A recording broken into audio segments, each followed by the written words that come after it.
राधे राधे मित्रों, आज फिर से एक बार स्वागत है आपका हमारे इस यूट्यूब चैनल पर। मित्रों, सर्वप्रथम सभी भारतवासियों को 15 अगस्त की हार्दिक शुभकामनाएं। देश में खुशहाली बनी रहे, देश हमारा धनी हो, देश हमारा विकसित हो, देश उन्नति की ओर अग्रसर रहे। मित्रों, आज 15 अगस्त 2024 का दिन सनातन धर्म और हिंदू पंचांग कैलेंडर के अनुसार बहुत ही महत्वपूर्ण दिन है, क्योंकि आज 15 अगस्त का दिन श्रावण माह की एकादशी का दिन भी है। एकादशी तिथि गुरुवार के दिन होने के कारण गुरु बृहस्पति अर्थात साक्षात भगवान विष्णु के अवतार विष्णु भगवान को समर्पित है। यह दिन, यह तिथि और भी महत्वपूर्ण इसलिए हो जाती है क्योंकि यह श्रावण माह की शुक्ल पक्ष की एकादशी तिथि है, जो कि पुत्रदा एकादशी के नाम से जानी जाती है। पुत्रदा एकादशी वर्ष में 2 बार आती है। पुत्रदा एकादशी का व्रत, महत्व, पूजा विधि, यह सब हमारे सनातन धर्म में पौराणिक कथाओं के माध्यम से एक वर्णित और प्रचलित व्रत है। इसको करने से जिस परिवार में, जिस कुल में संतान नहीं होती, जिस कुल में पुत्र की प्राप्ति नहीं होती, उनको पुत्र की प्राप्ति होती है। और यह व्रत पुत्र की लंबी आयु, संतान उत्पत्ति और उसकी दीर्घायु, उसकी बुद्धि क्षमता सभी को प्राप्त करने के लिए होती है। तो चलिए मित्रों, देर न करते हुए आज हम आपको देश की आज़ादी वाले दिन भारत की पौराणिक कथाओं के माध्यम से पुत्रदा एकादशी के महत्व, पुत्रदा एकादशी की प्राचीनतम कथा, पुत्रदा एकादशी की पूजा विधि, इन सभी का विस्तृत से विवेचन अपने चैनल राधा कृष्ण के माध्यम से करने जा रहे हैं। तो सभी मित्रों से अनुरोध है कि वह हमारे चैनल को सब्सक्राइब करें, लाइक करें और कमेंट बॉक्स में अपने अपने विचार अवश्य प्रस्तुत करें। तो चलिए मित्रों, देर न करते हुए हम प्रारंभ करते हैं पुत्रदा एकादशी के व्रत, पूजा विधि और अन्य सभी बातों की जानकारियों के बारे में। सर्वप्रथम मित्रों, मैं आपको बताना चाहूँगा कि पुत्रदा एकादशी की तिथि, शुभ मुहूर्त और किस दिन इसका पारण किया जाता है। तो सर्वप्रथम श्रावण माह के शुक्ल पक्ष की एकादशी तिथि को पुत्रदा एकादशी मनाई जाती है। इस वर्ष 15 अगस्त 2024 को सुबह 10:26 से ही एकादशी तिथि का प्रारंभ होगा और 16 अगस्त 2024 को सुबह 9:39 पर इसका समापन होगा। अर्थात एकादशी का व्रत उदया तिथि से मान्य होता है। दोबारा सुन लीजिए मित्रों, एकादशी का व्रत उदया तिथि से मान्य होता है, इसलिए सावन पुत्रदा एकादशी का व्रत 16 अगस्त 2024 को रखा जाएगा। पूजा का शुभ मुहूर्त सुबह 5:51 से 10:47 तक रहेगा। पूजा का शुभ मुहूर्त एक बार फिर से सुन लीजिए, सुबह 5:51 से सुबह 10:47 तक रहेगा। व्रत का पारण हमको 17 अगस्त 2024 को सुबह 5:51 से सुबह 8:05 तक करना होगा। तो मित्रों, इस प्रकार हमने आपको पुत्रदा एकादशी के व्रत का शुभ मुहूर्त और पारण का समय बताया। चलिए मित्रों, अब हम आपको बताते हैं पुत्रदा एकादशी की पूजा विधि। पुत्रदा एकादशी की पूजा विधि इस प्रकार है मित्रों। पुत्रदा एकादशी की पूजा करने के लिए सुबह सूर्योदय से पूर्व उठकर स्नान करें। उसके बाद साफ कपड़े पहनकर पूजा घर में जाएं।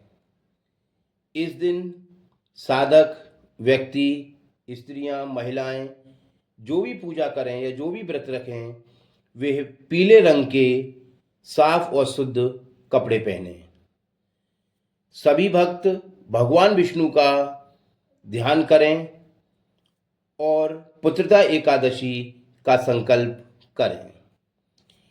यह संकल्प व्यक्ति को, भक्त को उसी समय करना है जब वह यदि व्रत रखता है। तो यदि वह व्रत रखता है तो उसको 1 व्रत, 2 व्रत, 3 व्रत, 11 व्रत, 7 व्रत, इस प्रकार अपने व्रतों का संकल्प करना है। यदि वह भक्त व्रत नहीं रखता तो उसे संकल्प करने की कोई आवश्यकता नहीं है। वह साफ स्वच्छ होकर भी भगवान विष्णु की पुत्रदा एकादशी की पूजा कर सकता है। इसके बाद जहाँ भी वह पूजा करता है, अगर वह अलग स्थान पर करना चाहता है तो एक चौकी स्थापित कर लें, और यदि मंदिर में ही करने चाहता है तो वहाँ भी कर सकते हैं। श्रावण माह में होने के कारण हमें भगवान विष्णु के साथ साथ भगवान शिव, माता पार्वती की पूजा भी अवश्य करनी चाहिए। तो इसके बाद व्यक्ति या साधक एक पूजा की चौकी लगा ले, चौकी पर पीला कपड़ा रख ले, भगवान विष्णु का कोई चित्र, भगवान विष्णु की कोई मूर्ति या कोई प्रतिमा स्थापित कर ले, उस पर पीले रंग का आसन बिछा ले और स्वयं भी अपना आसन पीला ही रखे। फिर चौकी पर भगवान विष्णु और माता लक्ष्मी की मूर्ति रखे और अब एक घी का दीपक जलाए, भगवान शिव की मूर्ति और माता पार्वती की मूर्ति या चित्र स्थापित कर लें, एक भगवान गणेश का चित्र स्थापित कर लें, और इसके अतिरिक्त यदि कोई किसी के इष्ट देव हैं तो वह अपने इष्ट देव की या कुल देवी देवता की मूर्ति या चित्र भी स्थापित कर सकते हैं। उसके बाद एक घी का दीपक प्रज्वलित करें, धूप दीप लगाएं और पंजीरी, पंचामृत, पीले फूल, आम के पत्ते, अक्षत, पंचमेवा, धूप, फल, पीले वस्त्र, मिठाइयाँ आदि भगवान विष्णु को अर्पित करें। और वस्त्र और मिठाइयाँ आदि भगवान को अर्पित करें। पूजा में आरती अवश्य करें और भगवान विष्णु के ओम नमो भगवते वासुदेवाय नमः का 11, 21, 41 या 51 या 108 बार मंत्र का जाप अवश्य करें। भगवान शिव के ओम नमः शिवाय या श्री शिवाय नमस्तुभ्यम के मंत्र का जाप अवश्य करें। सर्वप्रथम भगवान गणेश की पूजा आराधना करें और भगवान गणेश की आरती कहें। भगवान गणेश के मंत्र ओम गम गणपते नमः का अवश्य जाप करें। मंत्र जाप करने के बाद संपूर्ण पूजा को अपनी विधि पूर्वक करने के बाद अंत में भगवान विष्णु की आरती अवश्य करें और भगवान विष्णु को पीले फलों का, पीली मिठाइयों का भोग अवश्य लगाएं। और भोग लगाने के बाद जो भी मिठाइयाँ प्रसाद बचे उसे बच्चों में और सभी लोगों में अवश्य बांटें।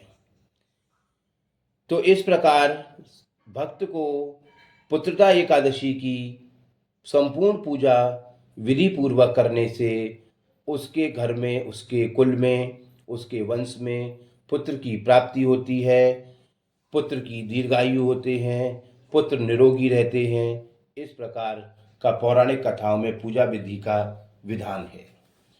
तो चलिए मित्रों, आज हमने आपको पुत्रदा एकादशी पर पुत्रदा एकादशी की संपूर्ण पूजा विधि बताई कि किस प्रकार हम भगवान विष्णु, भगवान शिव और गणेश भगवान की पूजा करके पुत्रदा एकादशी पर तीनों देवी देवताओं का हम आशीर्वाद प्राप्त कर सकते हैं और उनसे अपने कुल को बचाए रखने के लिए पुत्र की प्राप्ति भी कर सकते हैं। तो चलिए मित्रों, अब हम आपको बताते हैं कि व्रत का महत्व क्या है।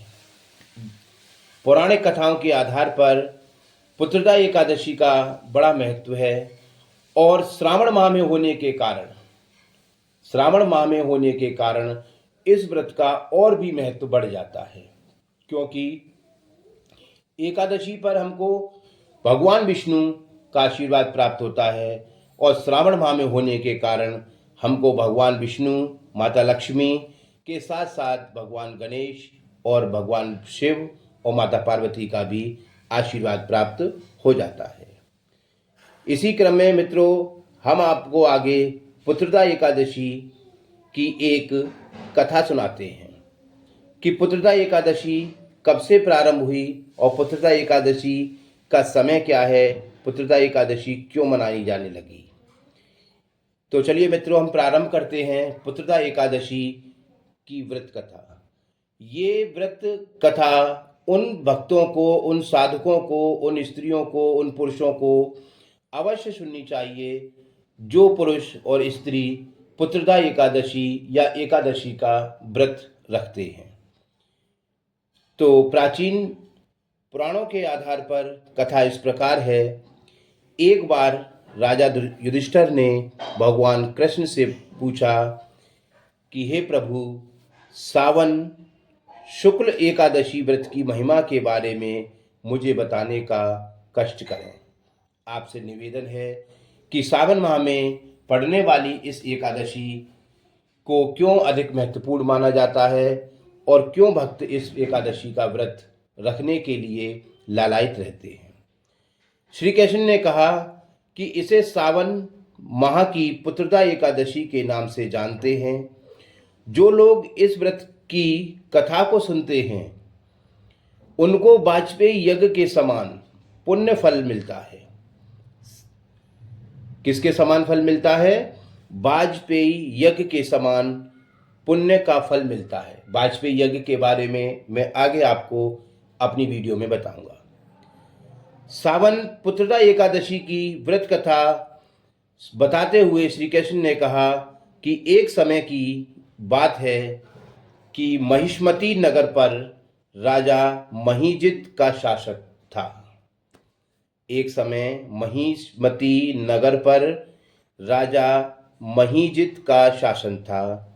राजा महीजित ने कई वर्षों तक शासन किया। उसे कोई पुत्र नहीं था। पुत्र के न होने के दुख से राजपाट में उसका मन नहीं लगता था। वह कहता था जिसका कोई पुत्र नहीं होता उसके लिए धरती और स्वर्ग दोनों ही कष्ट प्रदान करने वाले होते हैं। अर्थात राजा ने यह स्वीकार कर लिया कि जिस व्यक्ति के कोई पुत्र नहीं होता उसके लिए धरती और स्वर्ग दोनों ही कष्ट प्रदायक होते हैं। राजा महीजित ने पुत्र प्राप्ति के लिए काफी उपाय किए, किंतु उसकी यह इच्छा पूरी नहीं हो सकी। एक बार राजा महीजित ने अपने दुख से परेशान होकर एक प्रजा और मंत्रीगण की बैठक बुलाई और उन्होंने कहा कि सभी मुझे अपने पुत्र प्राप्ति का कोई न कोई उपाय ढूंढकर दीजिए। इस पर सभी उसके मंत्रीगण और सभी उसके सहपाठी जंगलों में जा जाकर ऋषि मुनियों के पास राजा की पीड़ा को बताने लगे, लेकिन काफी लंबे समय तक उसकी अर्थात राजा की पीड़ा का कोई उत्तर नहीं मिला। एक बार एक मंत्री घूमते घूमते एक आश्रम में पहुंचा। वह आश्रम लोमश ऋषि के आश्रम में पहुंच गए। उन्होंने लोमश ऋषि को प्रणाम करके अंदर आने का आग्रह किया। उनकी बातें सुनने के बाद, आग्रह सुनने के बाद लोमश ऋषि ने उनको अंदर आने के लिए कहा और उन्होंने लोमश ऋषि ने पूछा कि बताएं आप किस कारण से मेरे पास आए हैं। मंत्री ने सारी बातें राजा की लोमश ऋषि को बताई। लोमश ऋषि ने उनकी सारी बातों को ध्यान लगाकर सुना और राजा के दुख का कारण ढूंढने के लिए उन्होंने ध्यान लगाया और अपने तपोबल से उन्होंने जाना कि ऐसा क्या कारण है कि राजा महीजित के घर में संतान नहीं है, पुत्र नहीं है। उन्होंने ऐसा कौन सा कार्य किया जिससे वह अपने इस सौभाग्य से वंचित हैं। तो तपोबल से उन्होंने जाना कि पूर्व जन्म में राजा महीजित ने धन कमाने के लिए कई बुरे कार्य किए थे। वह एक निर्धन वैश्य थे, अर्थात वह एक गरीब व्यापारी थे। एक बार वह 2 दिनों तक भूख प्यास से परेशान थे। पानी की तलाश में एक तालाब के किनारे पहुंचे। वहां उन्होंने देखा कि उस तालाब में एक गाय पानी पी रही थी, तो उसे उन्होंने गाय को भगा दिया और खुद पानी पीने लगे। उन्होंने सोचा कि यदि गाय इस तालाब से पानी पिएगी तो पानी गंदा हो जाएगा और इस पानी को मैं नहीं पी पाऊंगा। इसलिए उन्होंने गाय को वहां से भगा दिया और खुद पानी पीने लगे। उस पाप के कारण राजा महीजित को यह श्राप मिला कि अगले जन्म में उनको पुत्र की प्राप्ति नहीं होगी। लोमश ऋषि ने यह जानकारी पूरी प्राप्त करने के बाद उनके मंत्री को उपाय बताते हुए कहा कि श्रावण माह की शुक्ल पक्ष की एकादशी को यदि राजा विधि पूर्वक व्रत करेगा, तो भगवान विष्णु का पाठ करेगा, रात्रि जागरण करेगा, तो आपके महाराज को पुत्र की प्राप्ति अवश्य होगी और पूर्व जन्म के उनके पाप मिट जाएंगे और उनको पुत्र की प्राप्ति अवश्य होगी। लेकिन यह उनको श्रावण माह की शुक्ल पक्ष की एकादशी आने पर ही करनी होगी। एकादशी पर करने से उनको उनके सारे कष्ट मिट जाएंगे। यह सुनकर मंत्री राजा के पास गया और उन्होंने ऋषि लोमश की सारी बातें राजा को बताई। उन्होंने कहा कि आप सावन माह की एकादशी आने पर आप विधि पूर्वक व्रत रखना, भगवान विष्णु की पूजा करना, रात्रि जागरण करना और अगले दिन द्वादश को आप दान पुण्य करना और अपने व्रत का पारण करना। उनके पुण्य प्रभावों से हो सकता है कि आपको पुत्र की प्राप्ति हो। महाराज महीजित ने ऐसा ही किया। आने वाली श्रावण माह की शुक्ल पक्ष की एकादशी को पुत्रदा एकादशी में उन्होंने व्रत किया। भगवान विष्णु की संपूर्ण पूजा विधि से उनकी पूजा की और इसको करने से उसके पुण्य प्रभाव से महाराज की पत्नी रानी गर्भवती हुई और राजा महीजित को पुत्र का सुख प्राप्त हुआ। तो चलिए मित्रों, इस प्रकार हमने आपको आज पुत्रदा एकादशी की कथा के बारे में बताया और पुराणों में भी वर्णित है कि जो भी भक्त श्रावण माह की शुक्ल पक्ष की पुत्रदा एकादशी का व्रत संकल्प के साथ पूरी पूजा विधि और विधि विधान से करता है, तो उसके कुल में, उसके वंश में उसको पुत्र संबंधी कोई समस्या नहीं रहेगी और उसके पूर्व जन्म के कष्ट भी दूर होंगे। ऐसा करने से सभी भक्तों को सुख समृद्धि की प्राप्ति होगी। तो चलिए मित्रों, अब हम आपको पुत्रदा एकादशी किस प्रकार रखनी चाहिए और किस प्रकार इसका पारण करना चाहिए वो हम आपको बताते हैं। सर्वप्रथम, जैसा कि हमने अपनी पहली वीडियो में बताया अभी कि पुत्रदा एकादशी पर भक्त को सूर्योदय से पूर्व स्नान करना चाहिए और स्नान के जल में गंगा जल मिला लेना चाहिए उसके बाद पूजा घर में जाकर भगवान विष्णु की पूरे विधि विधान से पूजा करनी चाहिए। भगवान विष्णु के साथ साथ भगवान शिव और माता पार्वती की भी पूजा करनी चाहिए और सर्वप्रथम भगवान गणेश की मंत्रों का उच्चारण करना चाहिए, भगवान गणेश की आरती करनी चाहिए। इस प्रकार पूजा करने से व्यक्ति को सभी सुखों की प्राप्ति होती है और जिस कुल में संतान नहीं होती, जिस कुल में कोई बच्चा नहीं होता, वहाँ पर यह सारे सुख भगवान विष्णु साक्षात उनको समर्पित करते हैं। तो चलिए मित्रों, आज हमने आपको पुत्रदा एकादशी जो सावन माह में पड़ती है उसके बारे में हमने आपको विस्तृत जानकारी दी। ऐसी ही आने वाले समय में, आने वाले दिनों में हम आपको अपने चैनल राधा कृष्ण चैनल के माध्यम से नई नई जानकारियाँ और वेदों और ईश्वरीय ज्ञान से संबंधित जानकारियाँ लाते रहेंगे। जो व्यक्ति मेरे चैनल पर नए आए हैं वो मेरे चैनल को लाइक कर दें, सब्सक्राइब कर दें और कमेंट बॉक्स में लिख दें हर हर महादेव। धन्यवाद।